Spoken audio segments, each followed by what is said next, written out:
गोरेगाव गवळी आळी इथले रहिवासी सुधाकर महाडिक यांच्या घराशेजारी असणाऱ्या किराणा मालाच्या दुकानाला शनिवारी पहाटे भीषण आग लागली आहे. ही आग कशामुळे लागली हे कळालेलं नाहीये, परंतु शॉर्ट सर्किट झाल्यामुळे कदाचित आग लागली असा अंदाज वर्तवण्यात आलाय.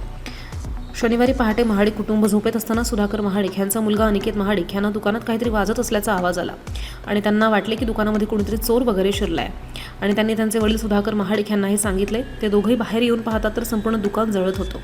दुकानातून आगीचे लोट बाहेर येत होते आणि हे दृश्य बघून त्यांच्या पायाखालची जमीन सरकल्याचं त्यांना झालं आणि हे दोघंही आग विझवण्यासाठी धावले. त्यामध्ये सुधाकर महाडिक यांच्या अंगावरती आगीचे लोळ आल्यानं ते किरकोळ भाजलेत. त्यांना तात्काळ दवाखान्यात घेऊन जावं लागलंय. तोपर्यंत शेजारी आणि गावातील ग्रामस्थ घटनास्थळी दाखल झालेत आणि आग विझवून त्यावरती नियंत्रण मिळवण्यात यशस्वी झालेले आहेत.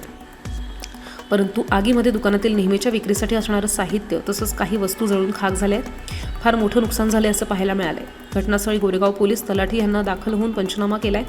तसंच महाडिक कुटुंबाचं सांत्वन करण्यासाठी ग्रामस्थ आणि नातेवाईक आलेले होते.